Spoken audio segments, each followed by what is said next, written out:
Welcome back, everybody, to what was a crazy weekend in Baku, Azerbaijan, F1 Grand Prix. Flags were flying, carbon fiber was flying, and maybe some pancakes will be flying this weekend. Everybody, welcome back to F1derland. I am one of your lovely three co-hosts, Tim Heller. We have Jake Rora-Norris.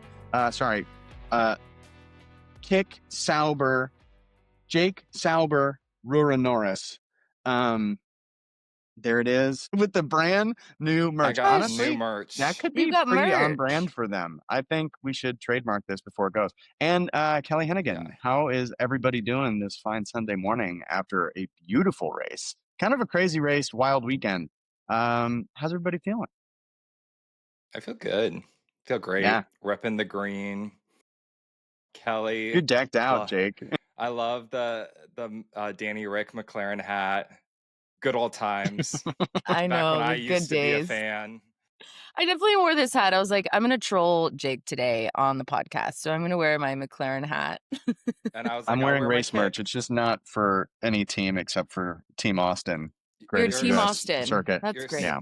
You're Switzerland today. Great. Well, friends, Jake, do you want to kick us off with a little break check here before we jump into the race recap and thirst station? Who am I? Hydration station. Oh my God. There was some. Oh man, I think there was some thirst generated this week on the social medias. There was some thirst. Let's not get ahead of ourselves though. Let's do a little break check. This one is fun. So if Baku were a playlist, let's create a playlist as our F1derland team. So I can do this and I'll put the link in our bio. So if you all want to listen to this after we've created this can be a little fun thing to listen to on your Sunday or whatever day you're listening to this. So if Baku were a playlist, I need each of us to come up with 3 songs. Don't overthink it. Just, first things that come to mind, and then just give a short little reason as to why you are selecting that song. So I'll give you guys 15 minutes. I'm going to take this off real quick. 15 minutes. Sorry, 15 seconds. This isn't a McLaren pit stop. I was like, is this a McLaren strategy session? Specifically, Lando Norris McLaren pit stop. Yeah. I can New go Lando first. exclusive. Yeah, go. Give us an example. So the first one I will select is Jump Start by Natalie Cole. Just such a fitting song to start off the playlist, I think. Reasons we'll get into, but we had 2 false starts this Grand Prix, and that's the reason I selected that one. The second one was, I actually thought about the first 2, but I'm on the spot thinking of the third right now. The second one is Boulevard of Broken Dreams, Green Day. After all of the broken dreams and specifically qualifying, the longest qualifying of F1 history. And the third one, let me think. How about We Are the Champions for Mr. Do. Match the stop. Yeah. Tim, do you have one or 3? Okay, my first one is Rolling in the Deep by Adele because McLaren could have had it all today. I cannot. Kelly, you go next. I'm working on my second 2. I have some ideas. I want to make sure they're worthy. Okay. It's an oldie, but a goodie. Crash Into Me, Dave Matthews Band. We are just speaking from the point of view of the wall. I want a supercut of just all the red flags and hitting the walls, and every time somebody hits it just goes crash. Do you know? Crash. Yeah. Do you know the part where it's like dum dum dum dum, crash, crash, crash, crash? Can you see it? Yeah. Can you see it? Okay. Yeah. Okay. Go. In post, we might have to hop back on and make this a reality. I think we can. I think there were enough crashes to make this happen. Enough, at least touches. We can do touch, crash. however we want to do this. And then I have another one. This is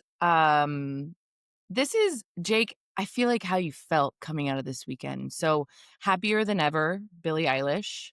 Now that you're not a McLaren fan, you can separate yourself from the papaya drama. So Am I happier like than ever. am I like Karen and Mean Girls? Is that Oh my on gosh. right?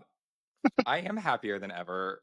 Well, as happy as I could be. I think I do love that song. It's a great song. I think it's very fitting. It is. It's great. I have my second two here. Okay, Yeah. let's do it. Smooth Operator, obviously, by Oh, Sade. Obviously. And then Kelly, you inspired me. She Bang by Ricky Martin. Oh my God, what a gem. that is iconic. Iconic. Okay, if we don't go viral on TikTok again, we have to make these TikToks. Okay, Jake. real quick TikTok, recap. TikTok, Jake, do your let's thing. do all three of our songs in a row so everybody has it. Jake, then Kelly, we and I'll did round us out. Jumpstart, Boulevard of Broken Dreams, and We Are the Champions. Great. Kel? I had Crash Into Me, Dave, Happier Than Ever, Billy, and then I was gonna say Wrecking Ball, Miley, but Honorable mention. honorable We'll mention. do it. Yeah. Yeah. Yep. And then Tim. And I had Rolling in the Deep by Adele, She Bang by Sade, and Smooth Operator. Or She Bang by Ricky Martin, Smooth Operator by Sade. Yeah. I love it. If you want to listen to this, it will be in the link in the description of our podcast episode. So go check it out and listen to it. And I hope it provides a little bit of joy, because I definitely brought some joy to me listening to you come up with these. And there's a bonus track So at the good. end of it that's just Oscar Piastri after his engineer checks in on him going, yeah. Yeah. Yeah. That just the soundbite. Yeah. Just that. Yeah. Yep. All right, friends, that was fun. Thanks for playing. Let's move into a little just update from the weekend before we get into some on-track stuff. Going into this weekend, we are in Baku, Azerbaijan. For all of our American friends listening. Azerbaijan? Yeah. Azerbaijan? I hardly know I've never heard of her. I never You better heard of her. Baku, friend. Baku. Oh, the W came out. The W came out. Literally, W came out this week. Let's reel back. We have McLaren's coming into this weekend. They just need to score 9 points above Ferrari to clinch the Constructors' Championship, which, from looking at the past season, it's McLaren's season to lose, and boy, are they doing a great job at trying to do that. Because if you haven't picked up or haven't watched the race yet, they did not do that. Typical McLaren style. We saw it was really just a rough weekend to begin for them. The cars were looking squirrely as ever. We go into qualifying, and oh boy, we will talk about that here in a quick second. It was the longest qualifying session. I think they said 20 minutes over the race time of last year's Grand Prix. Longest qualifying session in F1 history. And then we have the race, which did not disappoint. It was kind of for me at least, it was kind of a start-stop, like, oh, this is exciting. Oh, this is boring. Oh, this is exciting. Oh, this is boring kind of thing. But we will go through our results after we talk about the race and where we're standing, because like I said last week on the pod, we don't know what to expect, but we probably will see a lot of things that we're expecting, but we might not see what we were thinking we were going to expect, but there will be a world championship. Maybe. You completely lost me, but yes. Yes. Yeah. What you said. Mm-hmm. So to get us back on track, Kelly, do you want to kind of lead us into a little bit more detailed on track stuff to talk about? Yeah, let's do it. I feel like first, let's talk about the track a little bit. So Baku it seems like a fun, crazy track. It's similar to like a Monaco. So street circuit, it's in the middle of the city. It kind of feels like there's two different tracks together, but it's street. There's like one part of the track that goes by a castle, which also epic photos when they go around this castle situation. But it gets so skinny that it's 4 Valtteri Bottas's wide, which is not that wide. Did y'all see that? It's so funny. I did. And the AKA one George T pose and saying that George's wingspan is 7.5 meters, which probably is, honestly, that string bean of a man. In his own mind, I'm confident that it's at least that wide. We've got 2 DRS zones, pretty fast back straight, and then we've got like 90-degree turns all over the place. Super crazy. Tim, you said you drive this track in F1 on PlayStation? Yes, What's it like very casually, driving? but I love it because it has a little bit of everything. Where Monaco is historic, but driving it is not as fun, and watching it is not as enjoyable just because of there's no overtake. I feel like where Baku kind of edges out the Monaco circuit for me is because you have those 2 DRS straights that have ample room for overtaking. You have some corners that have opportunities for overtaking, and then you have some of the narrowest passages in the season. And it really creates all of these opportunities for overtaking, drama. I don't know. It just is. It's so cool to see. And like watching the race today, towards the end of the race, Lewis literally clipping just the outside of that rubber barrier, but still able to go. Just such a small margin for error, but a huge, like several big opportunities for overtake and action to happen. So I'm excited to see this track next year with the new regs too, because I think it's just going to be even more insane. Higher speeds, more overtaking. I was gonna just add to that. Like I forget who are we talking to? I think it might have been Jamie, Tim. Saying like, what are we going to do about Monaco? I mean, that's been a debate across the board. Yeah. Like, is Monaco extinct? Like, is it possible to make it enjoyable again or competitive again outside of qualifying? And I think it was Jamie who said like they have the money to like extend the track in like kind of out into the marina. Like they've done that for building city. So like I think this was That's how Miami was made. I mean, it's one of those tracks that is very narrow, but there is opportunity to overtake. And I think again next year we'll see smaller cars and can maybe be a better judge of like some of these older circuits that may not how to adjust for the modern era. Yeah, but I do think that they're really important. Street circuits aren't necessarily my favorite circuits to watch, just because I like seeing a Coda. I like seeing a Spa. I like seeing like the tracks that were built for this. I do think they're important and needed. It's just for me, I don't know. There's just something about it. Maybe it's because of the fences and like the buildings. It loses something for me. I guess it's for me. It's harder to know where we are if I'm not familiar with the track. Like if I haven't played it or if I haven't, been there, it's harder for me to be like, what corner are we at? So. Yeah. Well, and if we can too, really quick, because we mentioned Jamie, Jake and I were on my friend Jamie Muffett's show, Information Game Show podcast or F1 Game Show. And if you like British game shows where you can kind of make up answers, whatever you want, and it's like still very fun, nerdy information, and nerd out. Like, you should had no everybody check it out. Yeah. Jamie knows a lot about F1. He is like, yeah. I go there to just kind of look like an idiot, and it's very fun. And boy, did we! And boy, did we show up for the F1derland podcast.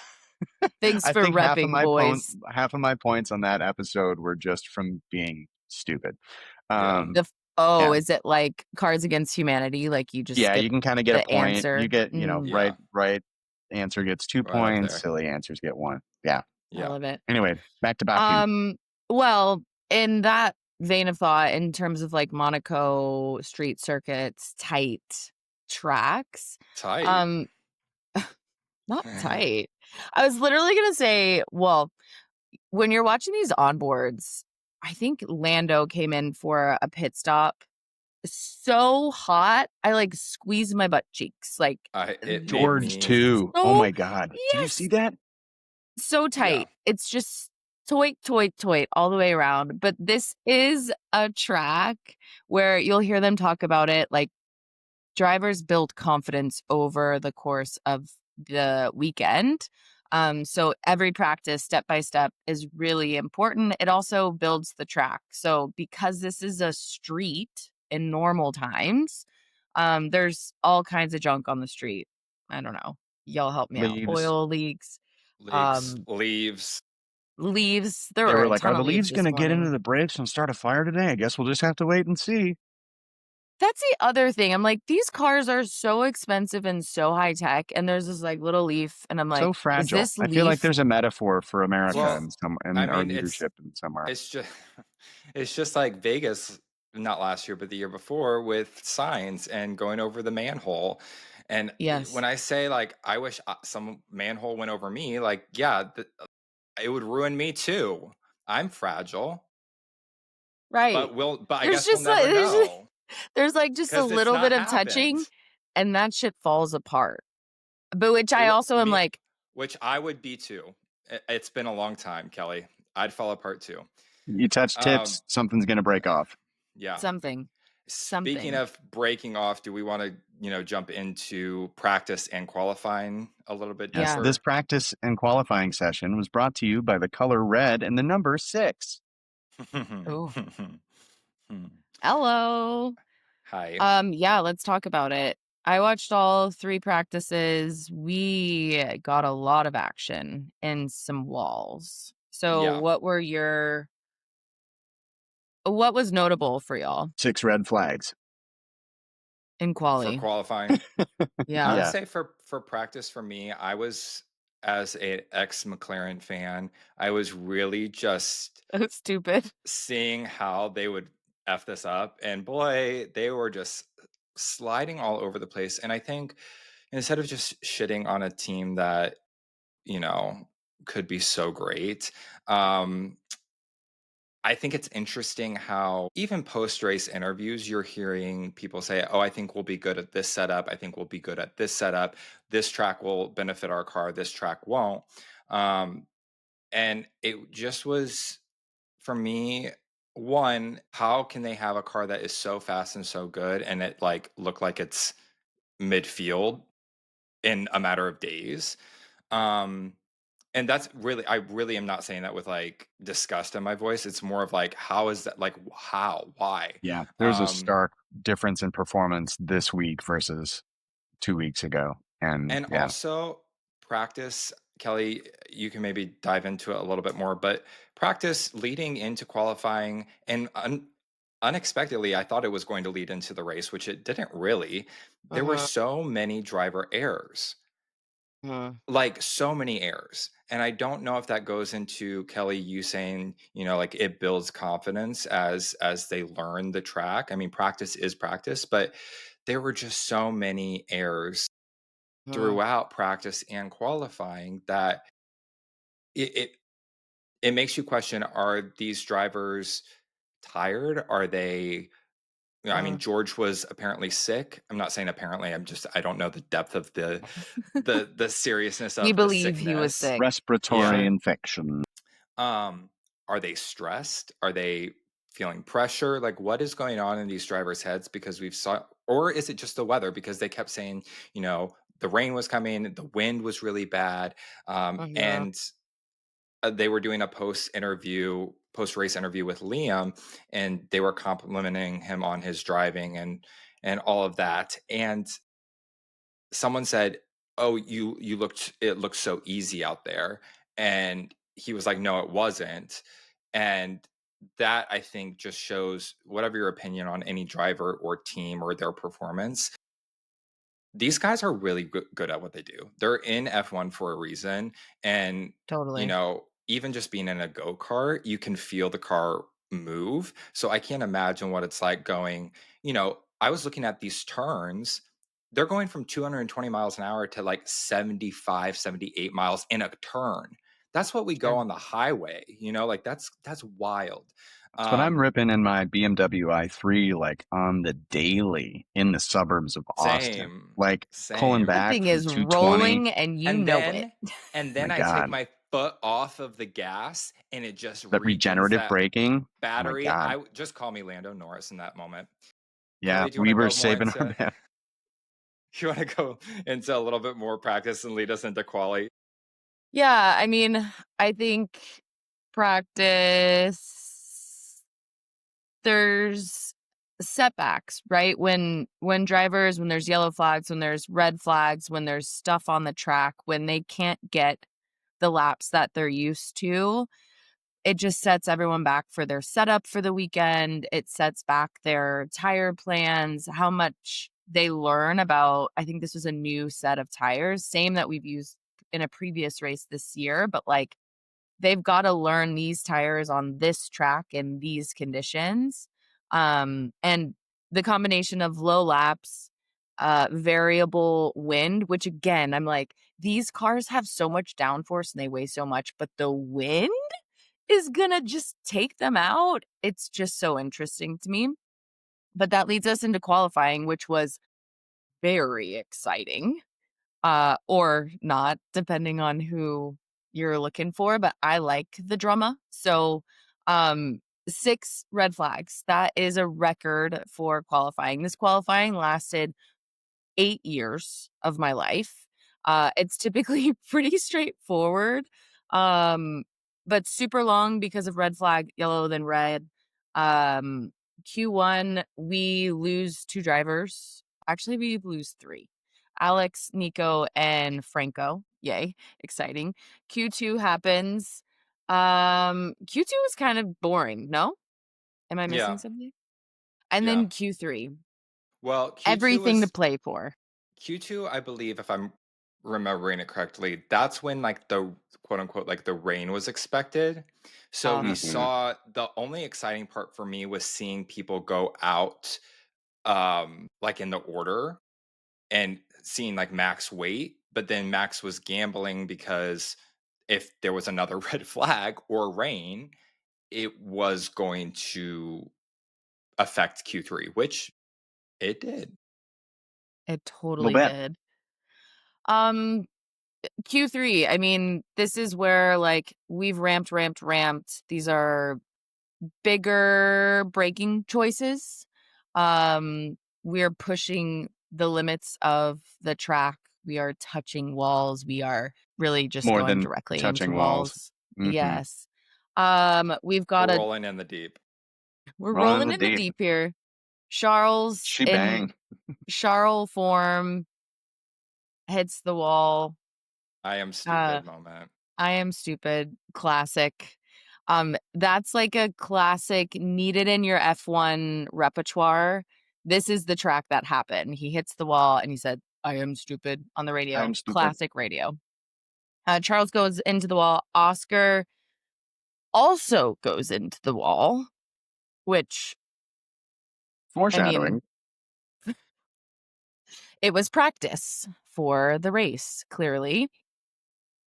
It was almost identical. Yeah. Yeah. And then, I mean, there's so much confusion because now when you get a red flag, time does stop in qualifying. So you have that time on the clock, but now these cars are also so picky. So you got to warm up the tires. You got to do it out lap. And you've got to figure out in time, do you have enough time to do a push lap? Do you need to get a time on the board? So all of these drivers are like, top 10 drivers are panicking. Well, not top 10, but there's Carlos is the only one with a registered time. Before this mid break in Q3, we saw Lando and Max. I believe Max, maybe that was Q2, but Lando definitely was on a flying lap, and then red flag or yellow flag or red flag, I can't remember which one, but that takes your time out. So both, I know Max had that happen. I don't remember which qualify. I think it might have been Q3 as well. So it's like now, if you're on new tires, you've already now they're used. So it's like you're gambling not only with however many red flags that we've seen, but now we're playing with the weather. So even if there's not a red flag or a yellow flag, if it's wet, these tires are not going to perform the way that they were 2 minutes ago when it was dry. So it was wild seeing this.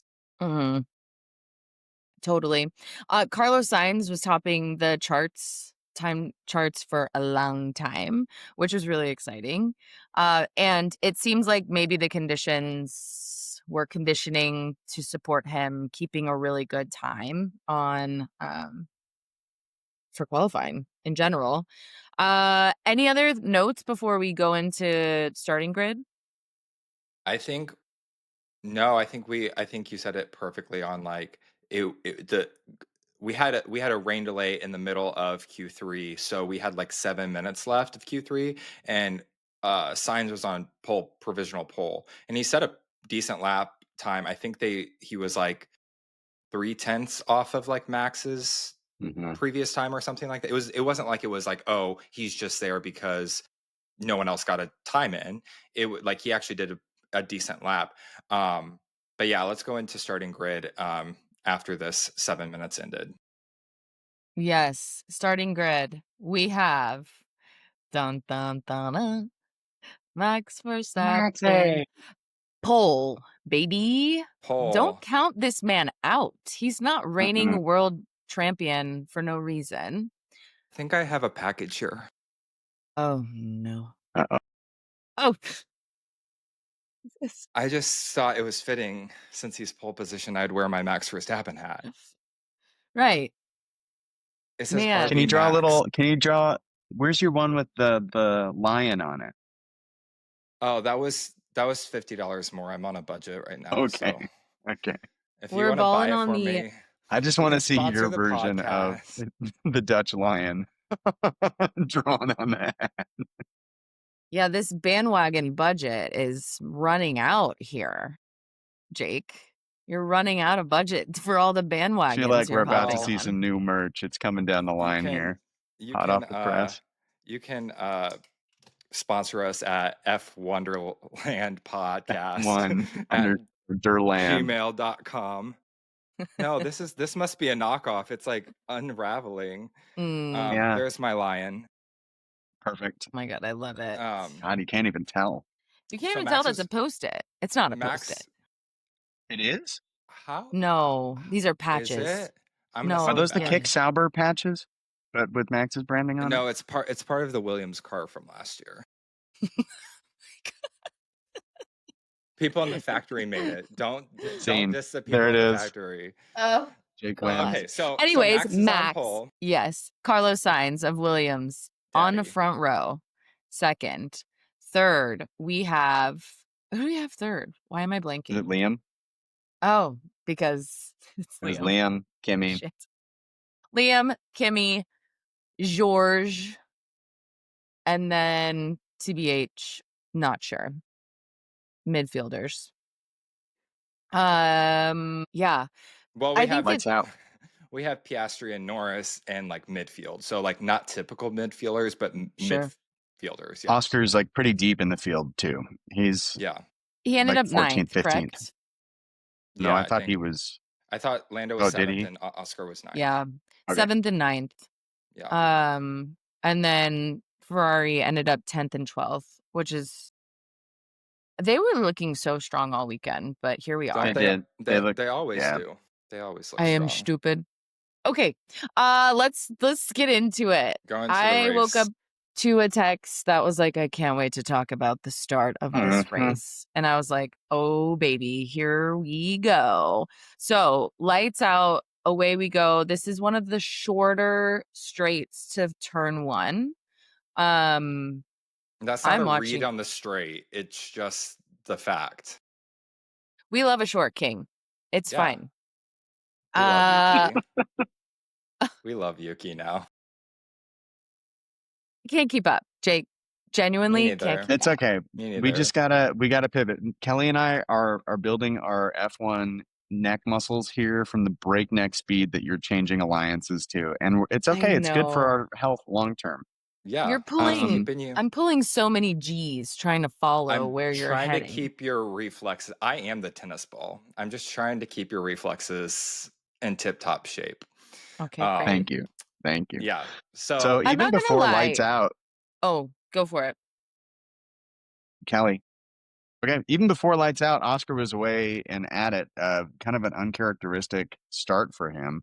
Usually really quick off the line. He was a little too quick today, and caused a little kerfuffle in the midfield between him and Fernando Alonso that ended up with Oscar going into turn one dead last, yeah.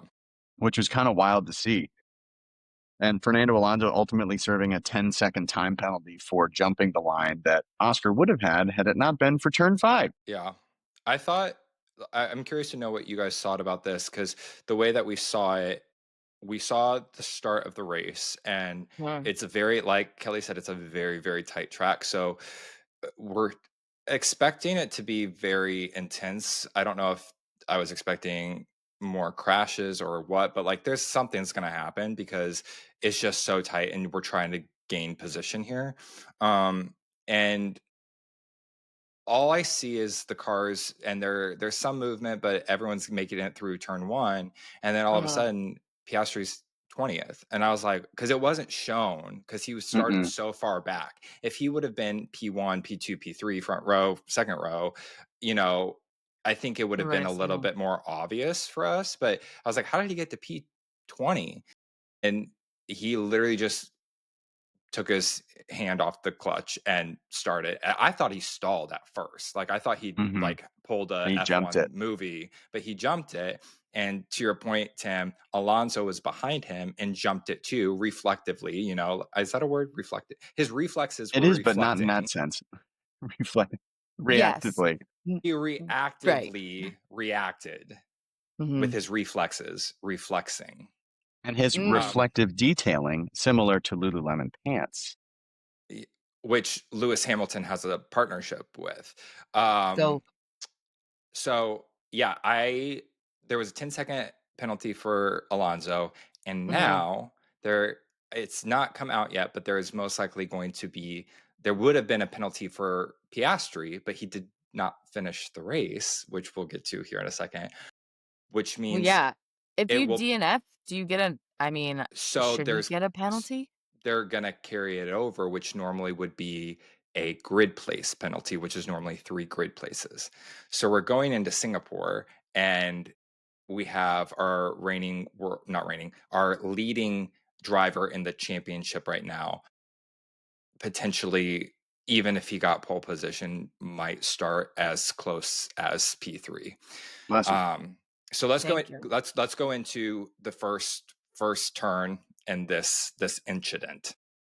Yeah. Yeah, I mean, you don't really see it when you're watching it, so you're like, "Oh, wow, everyone's just doing really good, staying on the track, giving people space."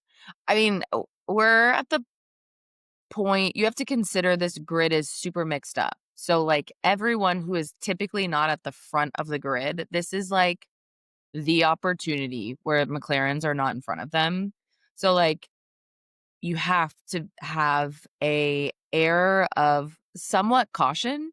Like, you take yourself out in turn 1, like, you're done. That's your opportunity lost. So everyone seems to go through turn 1 and etcetera a little bit super clean, but then we see, obviously, Piastri gets in some traffic, goes wide, locks up, and I am stupids into the wall.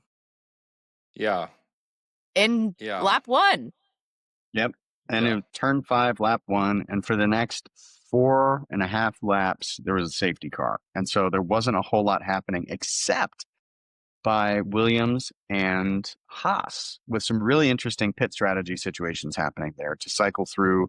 We saw Esteban Ocon go in and Alex Albon go in to switch on to mediums to cycle through those and then put on hards again so that they weren't then required to change again later in the race, which was pretty fascinating to see in my Yeah. perspective, to just think of like, how can we just like secure some points, knowing we probably won't finish in the top, but just with where they were at on the grid for safety cars and everything. But I thought that was kind of interesting to think about because it is a shorter or a smaller amount of laps.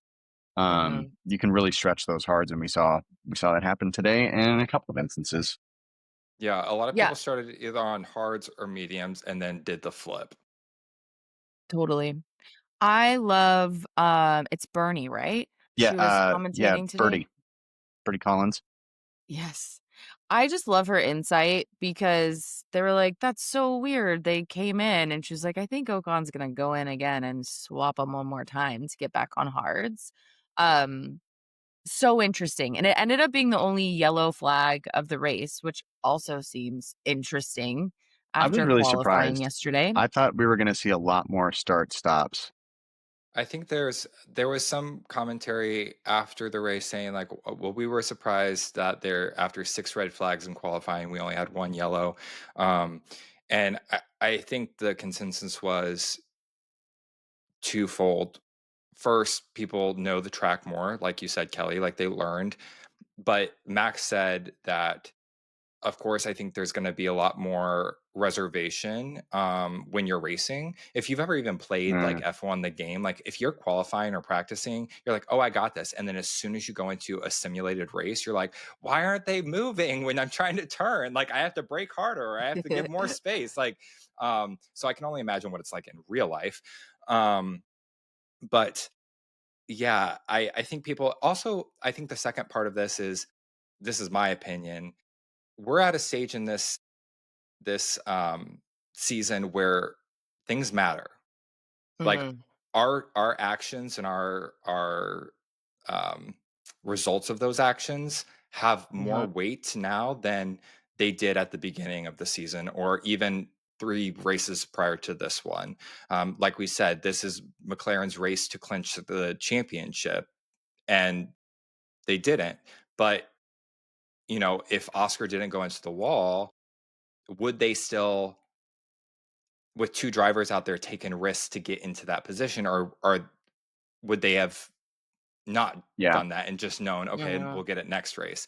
But yeah. then we see stuff like towards the end. I don't want to skip too far ahead, but we see this DRS train with a lot of the leading contenders, Lando. Not, I shouldn't say leading contenders, but veterans of the grid, Lando and Hamilton and Leclerc. And they're driving a little bit more reserved than we have seen in the past. They're not Hmm. mhm, going wheel to wheel. It could be the track, it could be the conditions, it could be their standings, but we're seeing these points actually matter. You know, mhm.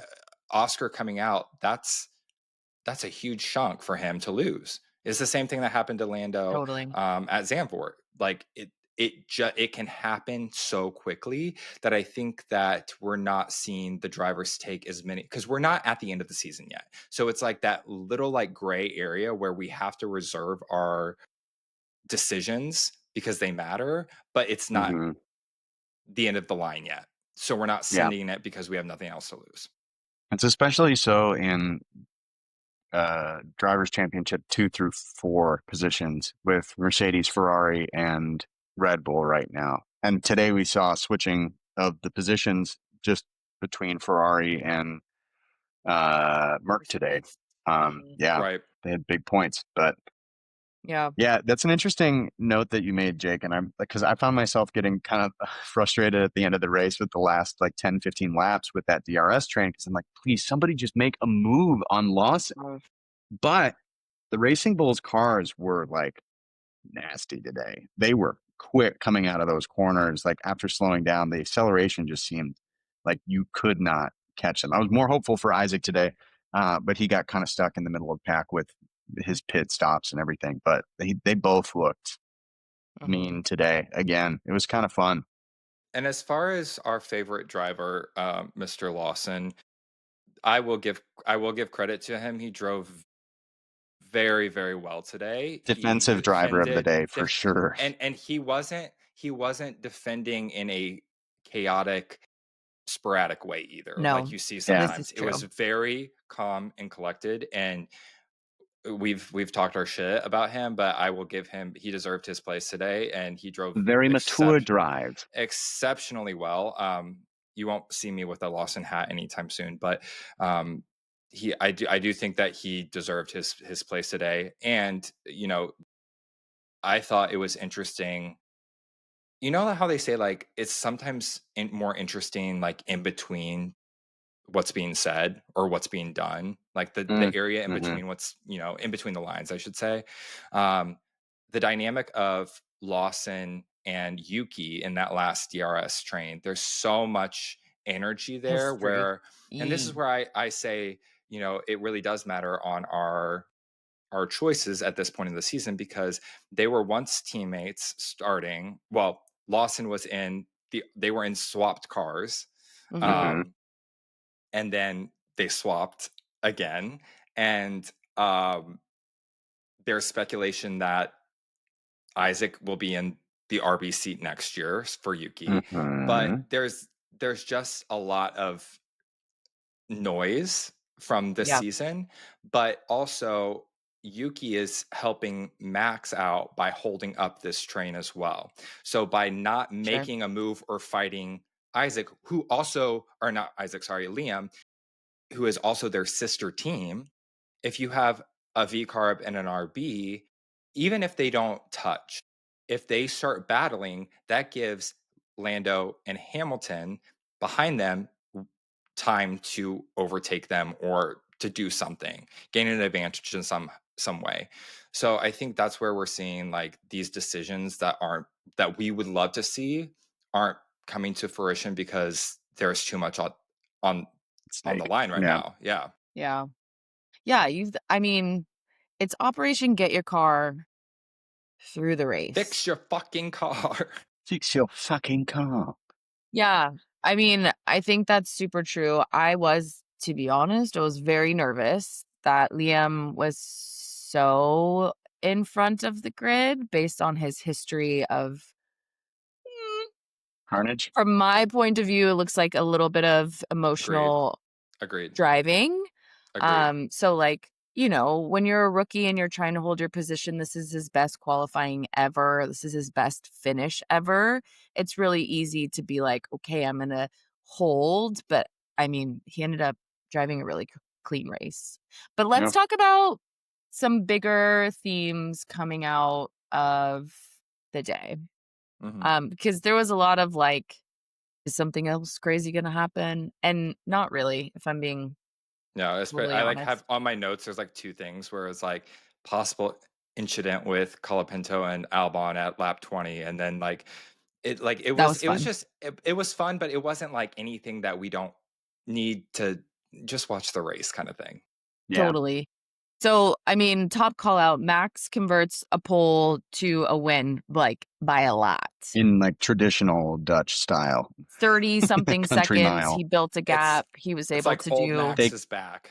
They could have had 100%. all of Lando's bad pit stops this year happen at the Red Bull garage, and he still would have come out at least 8 seconds ahead of everybody.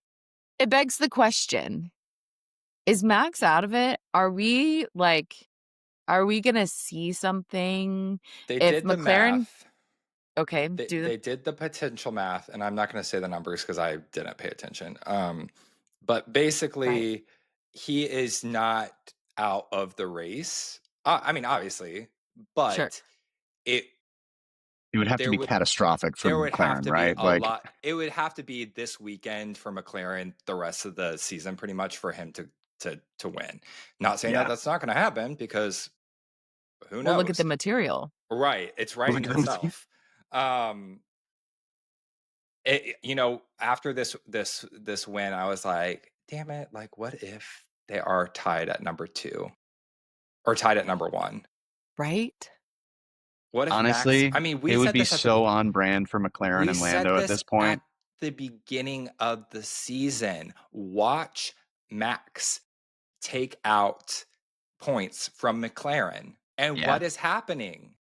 He became a dad, stopped giving a fuck, and now it's dangerous again for everyone. It's Project F125. Project Papaya 25. I don't want to be here. I don't want to go. And now this is what was no, written. It was all written out, and we saw it before us. We just didn't do anything about it. We didn't speak up. This is exactly what was written. Well, we spoke up. We said it on the pod. It's true. We did. And I mean, we could just go here a million times, but this is where it's the kerfuffle of not choosing a number one driver. There should be no way that Max could even potentially be involved in this conversation. McLaren should be so far down the road. They should have had it already. They could have had it already. Had Lando not tried to overtake Oscar and crash into a wall, had Oscar not crashed into a wall. I feel like there's like 2 or 3 opportunities that they really had that, like you said, Kel, had real clear team orders that this would have been a done deal for McLaren again already. Yeah. Do you think that there's like, we have to give some grace on like the driver error, like they're human beings, like even Oscar, like he's driven such a clean and consistent season and has a false start and 2 crashes this weekend, like not minor crashes, 2 into the wall, like that's wild. This is the first race in 34 that he hasn't scored points. Yeah. So an insane. Wild.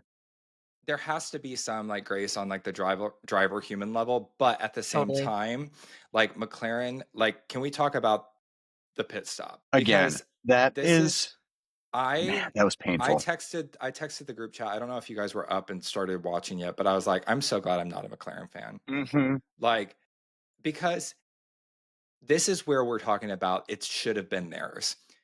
Mm-hmm. After all the bad PR they got last week with Lando's 5.9 or 5.8, whatever stop, Oscar Piastri, his number one enemy in this season, is out of the race. The team has 1 car to finish. 1. So there are you can have a number one strategy. There are no 2 number ones. There's only just 1. Execute. There's just 1 car. And you have a 4.4 stop. It was 2 cars go similar. Yeah. It was getting that rear tire gun stuck again. 2 places or 2 points. I mean, more than 2 full places would have been the difference. He got 6 points. He could have had 10 points. Yeah. That was really painful to see. And it almost feels like it's on purpose at this point. It does. I was just about to say, so do you think, let's start the conspiracy. Do you think McLaren's number one is Piastri? I think Stella's number one is Piastri, and I think Zach's is Norris. And even listening to Stella's post-race interview, he was like not even saying anything bad about Piastri, which he wouldn't. But like when Lando crashed, it was like he raised his hand, he took accountability, like we'll have a talk later with him. And this was like, oh, well, Piastri's human. And I was like, I will say that the 2 crashes were very different. Like today's crash was like his car locked up. But Lando's was like an ego thing. And I mean, this is not saying that Oscar doesn't have an ego, because we know that he does. It's just quiet. I think that Kelly today, chug the tea. I think your car locking up is your fault. That is an easy, like, you shouldn't have done that. Could have been a leaf. Who knows? It was definitely that leaf. I saw that leaf and I knew its intention. Yeah. It said, I'm a Lando's mom was on turn 5 with a fucking leaf blower. No, it was me. It was me above turn 5 with the red light, just blinking that red light. So I would get into this, but I'm not a McLaren fan anymore. So you know, so we've touched on everybody else, but we have not talked about Daddy Sainz and what an incredible weekend he had. And I feel like I held my breath for most of the race today, because he's had good starts and good positioning before this season, and then the car craps out or he crashes or something happens. Recycled parts. Just breaks our heart and his and JV, and it just it's been brutal. But today was textbook. It was great, and especially versus And like versus all of the other cars that he was against, like the Mercedes were driving, they had pace today. It was crazy. Max was back in his old form. And for Carlos to be able to hang and fend off people, and for the Williams garage to execute the way they did today, even with Alex throwing some, Alex had a rough race today. He made some questionable decisions and was not there like he normally is, but it just felt so good to get our first smooth operator finish and like to see Carlos stoked. And did you all watch on the ESPN Sky broadcast? No. It was Yes, I did. Carlos, JV. When Carlos crossed the line, they cut to JV at the in the paddock, and he was just like this wistful, like the sun was behind him. It was like this wistful, like we did it, and it almost looked like he was like starting to like tear up, and I was like, this is cinema. Oh my gosh. Tim's like, my man is back. I love JV. JV's got his swagger back. Carlos is back. He has a fresh new white press shirt. It was great. Yeah. Both Ferraris finished in the points today. Today's a good day. It's a good day in Timland. It is a good day. We love that for you, Tim. Yeah, I'm very happy for you, Tim. And I think Manchester United won this weekend. Like, who am I? Who? Just kidding. It's a Star Wars reference. Don't worry. What's a Star Wars? I knew it. I knew it. It's the footballs. I know. Yeah. When Carlos first of all, when these guys get out of the car, I know they have a lot of adrenaline, but they've just driven so far and they've been sitting. So like Max gets out of the car. He doesn't strike me as like the most athletic human in the planet. He also very openly doesn't like to work out. So he runs out of the car. I am already nervous. I'm just nervous when he runs to go see his team. And then Carlos gets out of the car to go see his team. I didn't see this. Oh my God. It was the cutest thing ever. He is sprinting to his team and does like a froggy jump. Like he puts his feet in full like butterfly mode and kind of jumps on top of the fence on top of his team. We'll get into it. Yeah. I'll show you an image later on in the episode. But Max like jumps, he like clears the fence basically. But Carlos Sainz, so cute. You can tell it means so much. I sent y'all this morning in our little chat. Toto sent JV a little giddy for his first podium as a principal, which is super, super sweet. Like, I don't know, when you have that big of a job, for you to take that time to acknowledge like these milestones for humans, especially like your successor, basically the person that you've kind of mentored. I thought that was super cool. So yeah, lots of good. Toto's a class act. I know. Yeah.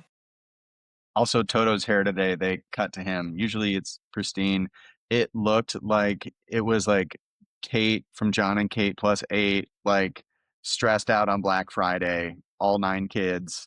Just, yeah, he was just like with his headphone. He's usually standing there, like sitting there like this. And it's just like, God, what a man. And today it was just like, what happened? Yes. We love it though. Well, that's because Mr. Fifth Place does was Mr. Long Stint second place. Yeah. And gets second place after Kimi had a really good drive today. He had a very mature drive today. He did some good defense. It seemed like he was a little timid compared to George. And like George was, as much as we say about George, he was on one today. He had a killer race. The car looked good. And I was rolling my eyes at him the whole time, especially when they called team orders to have him overtake Kimi. Oh my God. So much rolls eyes. But it was the wrong Mercedes Kimi. On the podium today. I wanted to see Kimi. I needed him on the podium. My God. But we gave it to George. All right, folks. Whatever.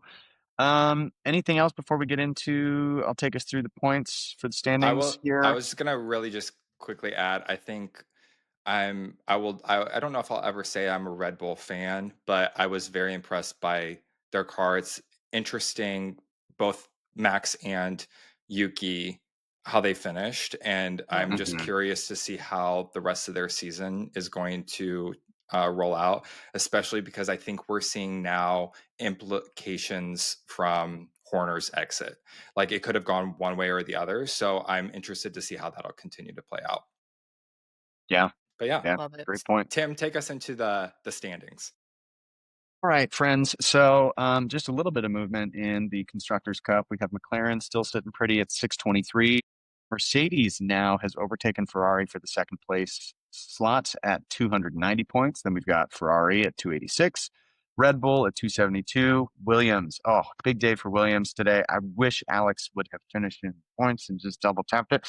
But at 101, which is a really nice stretch against the Racing Bulls, who are in sixth at 72.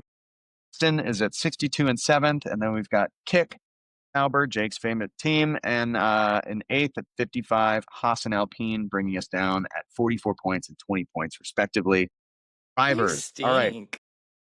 Sweet. Hinky.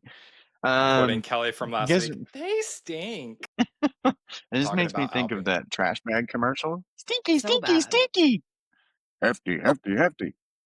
I was also watching with my mom this morning. My parents are in town, cute, for a family weekend. But my mom was like, that Alpine team is not good. And I'm like, no, they're really, really bad, actually. Even Good Gasly's observation. struggling this season, and he usually will pull something out. But we still got a couple races left. Anyway, for drivers, into top 10.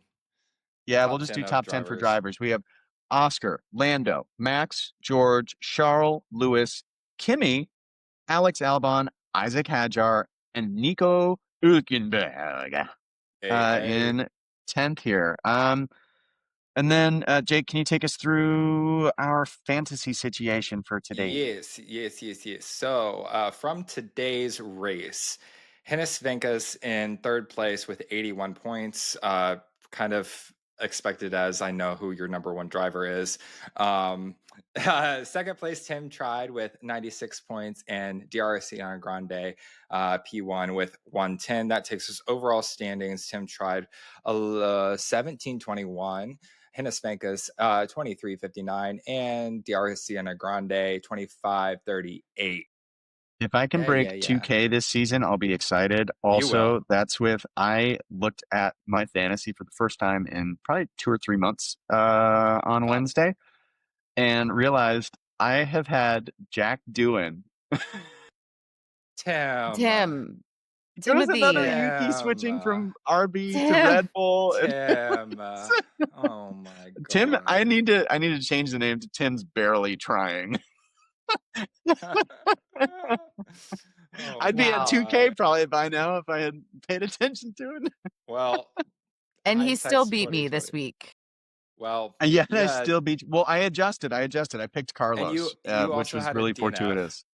Yeah, I had. Which cost a lot. Kel. Yep. Do you have some and Puffle Ross? Honestly, I just have one because I have one. We can talk about Carlos Sainz. I loved his radio. I just wanted to say, this is my first smooth operation in Williams. When he won, but I think he's going to come up again. So I'm not. Yeah. It's fine. I have one. Only because it's George.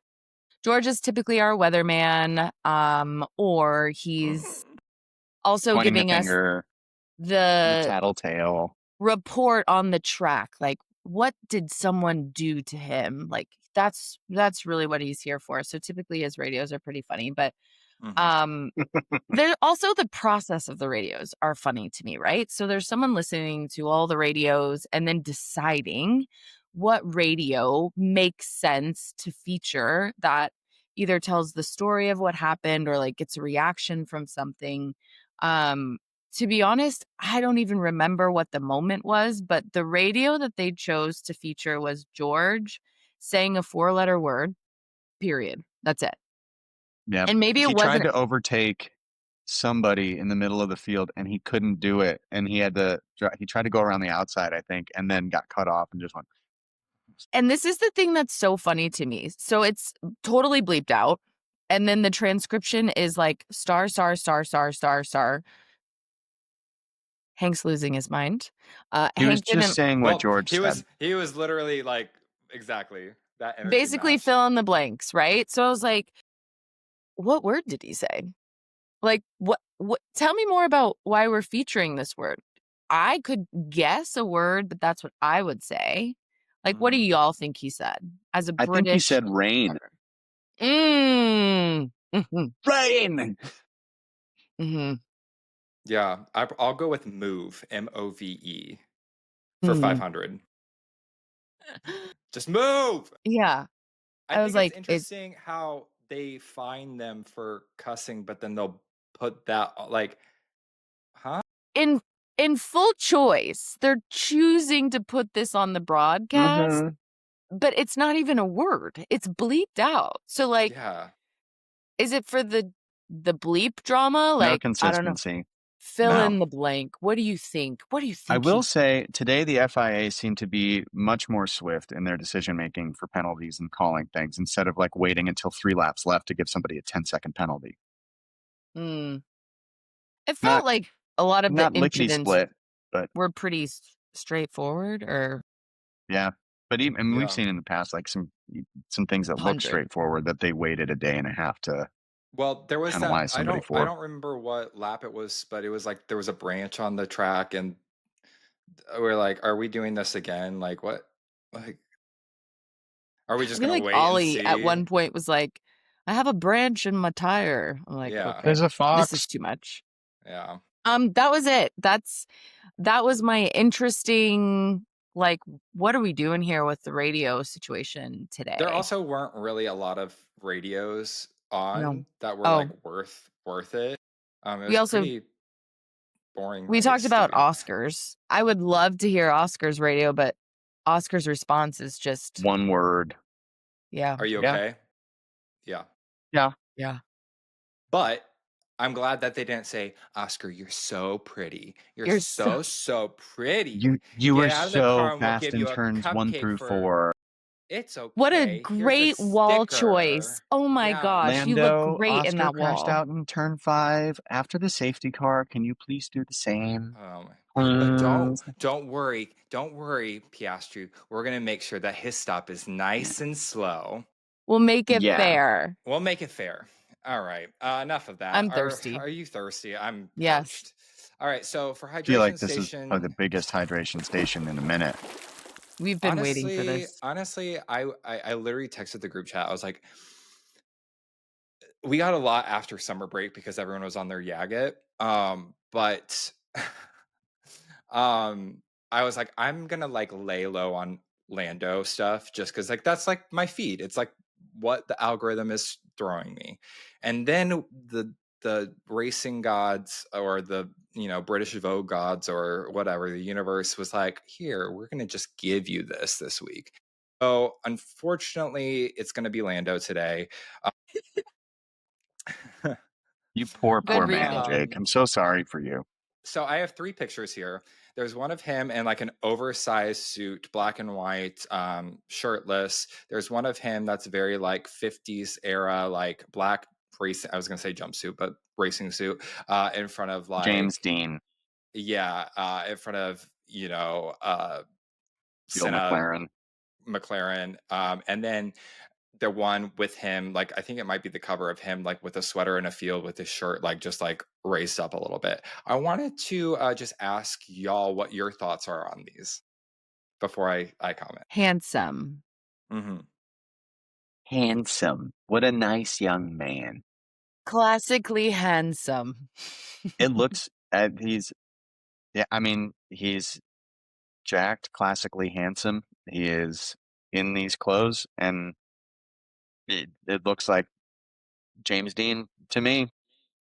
Cute. Do you like his hair?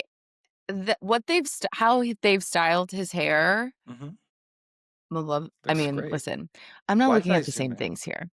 So, bear For with dramatic me. effect. Wow. Looks great.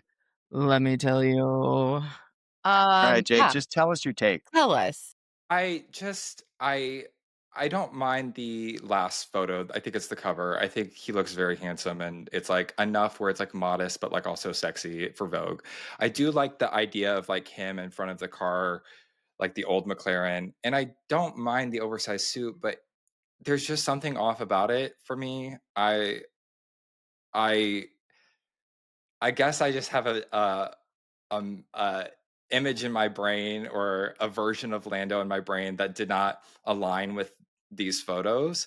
Oh, But I think he's still very worthy of this hydration station spot. If you are picking up what I'm putting down, maybe he should get with his pit crew though and practice some pit stops. sure. Maybe they were on set changing his shoes. They probably changed his shoes and clothes faster than they changed his tires. And then last but not least, let's move on from Lando. Let's go to Daddy Sainz. This is a hydration station because I thought it was so funny, and throwing up what Kelly was bringing up earlier. This like frog pose, like it's like he literally looks like a frog jumping. It's just, I am so happy for Daddy Sainz and that we have this picture as well. Straight joy. Pancakes for everyone. That is my hydration station for the week. Tim, do you want to take us out with some Tim takes? I would love to. And actually, today I have a haiku for Baku. Oh, Okay. Full starts, champ in wall. McLaren does not clinch it. Smooth operator. I'm no crumbs. No crumbs, Tim. I love that. We're going to make some merch and we're going to put it on some shirts, and it's going to be Tim's haiku for Baku. Before we leave y'all for this week, I just wanted to take a moment to say thank you for listening. We really do appreciate the support. If you could share this with your friends, or if you don't have, or if you have any suggestions, if you don't have friends, just talk. Then talk to us. You can email us. You can email us, and we can be your friend. And that's F1derland podcast@gmail.com. And then all of our socials are at F1_derland. Make sure that you let us know what you like, any funny moments that you took away from this race or from this episode. We would love to hear you. Also, we are going to be at the Austin COTA US GP on October 17th. Charles Leclerc's birthday? No, right? that's 16th. Oh, someone else's birthday too. So, so if you're going to plan on going to that, please give us a shout out. We'd love to meet you and say hello. Otherwise, Tim, do you want to take us out, or do Kelly, you want to take us out? Okay, I'll take us out.